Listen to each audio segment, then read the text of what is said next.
It's snowing today. I don't know if you can see the snow. It's starting to dust on everything. Sunflower seeds. Oh, I love sunflower seeds. Those aren't ripe yet, but can't wait till they are. I have my chick brooder tote.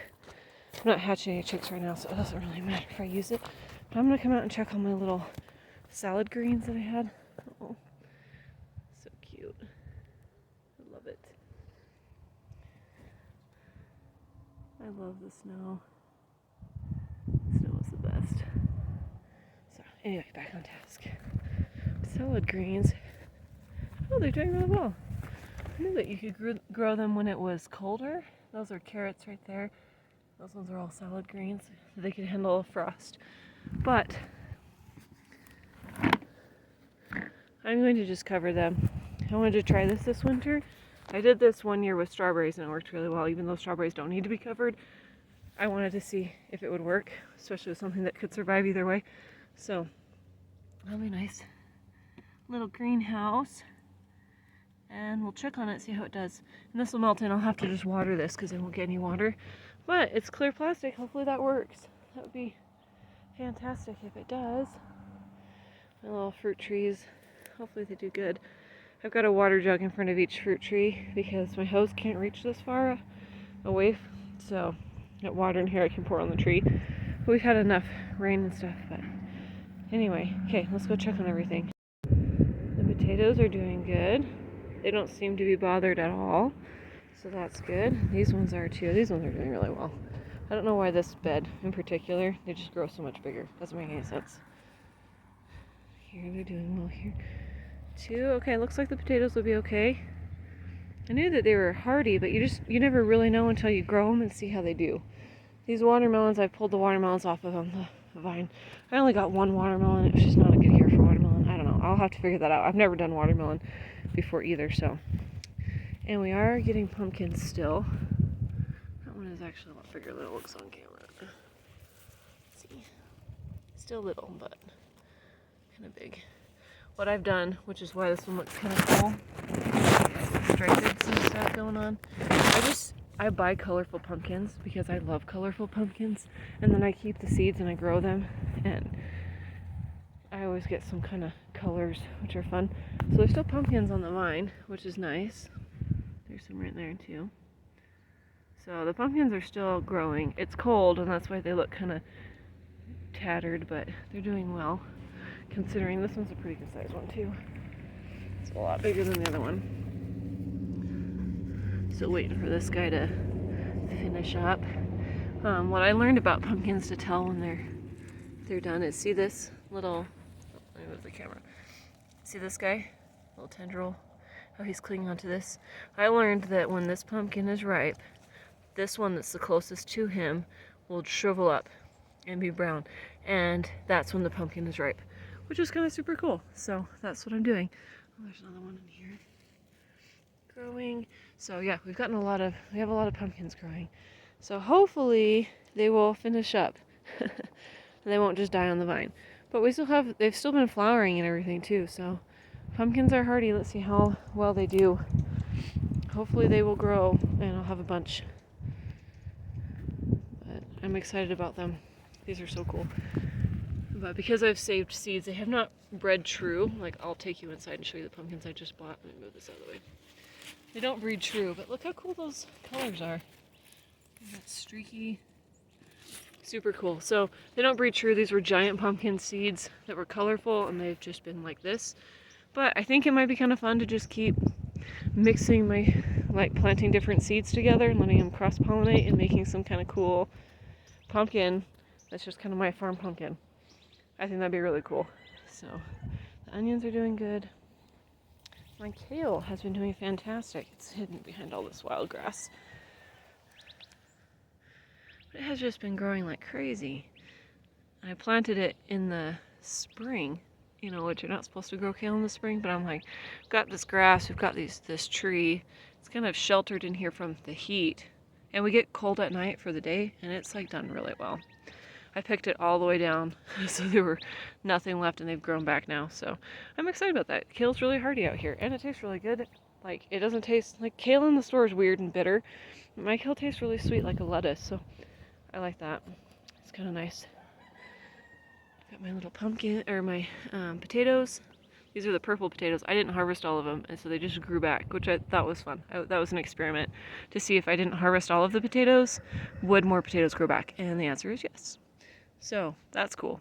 Anyway, I'm hoping the garden will hang on until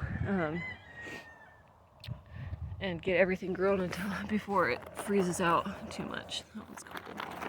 I like the colors. The colors are fun. That one's really cool. Maybe he'll stay green. That'll be cool. That would be really fun. Anyway, garden update. Oh, forgot about these guys. This little area was an experimental area. My artichokes have stayed small. My cabbage is doing pretty good. And I still have one pumpkin gosh, I got pumpkins on the brain. Got one watermelon who's still not quite ripe yet. See, that spot is still kind of white. If you can see it, I can't really show it to you. Well, I can, I guess. I can set them down upside down. Okay. So see how there's like this light spot right here? This is still kind of a whitish color. Once it turns a little bit more yellow, then that watermelon is ripe. That's kind of the, pretty sure it's called a field spot, but there we go. I almost forgot. These are the 2 pumpkins that I bought. And I'm gonna add those seeds to my other seeds. But even the pumpkins that I had a pumpkin like this. And a pumpkin that was shaped like this but green, and that's the pumpkins I showed you, the seeds that I saved from them. But these are pretty cool pumpkins. I'm excited to add them to my pumpkins next year. Okay, so it's the next day, and it got so cold last night.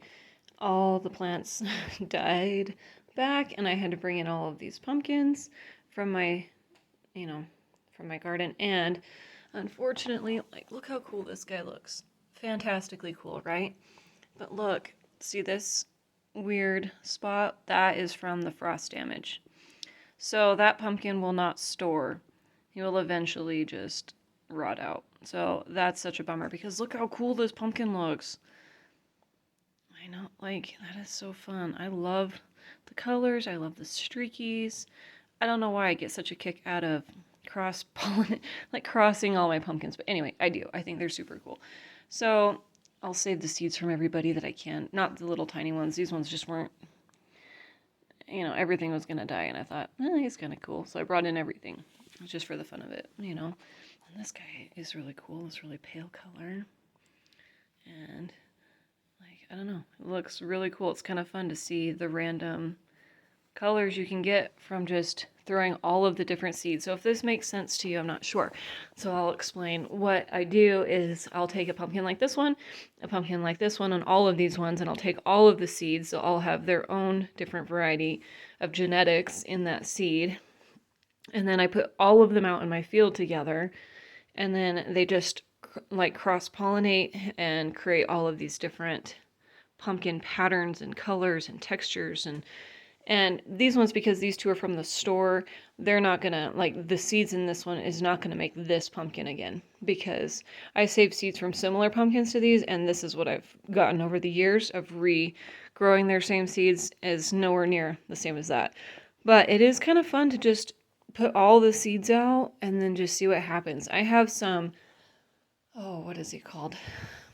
Big Macs, or I don't remember exactly what it's called now. Maybe it's a different one.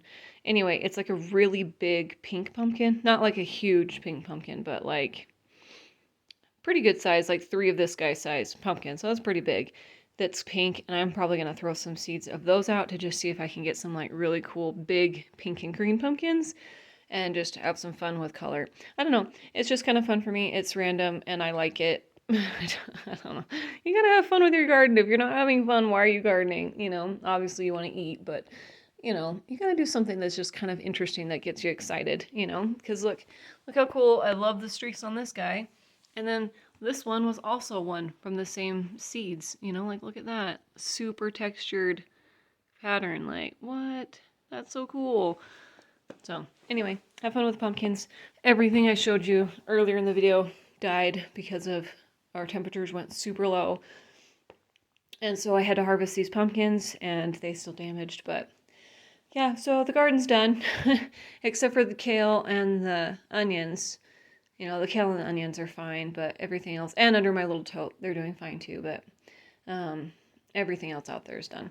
So we'll just wait for the sunflower seeds to finish, and then I'll have little lettuce greens. And I want to see how long I can keep them under that tote producing, because, because I think that's kind of cool. So that's kind of a fun experiment to keep going with, and then yeah, so that's kind of all we'll have left in the garden, to see how long the salad greens and the lettuce, or the kale and the onions last outside.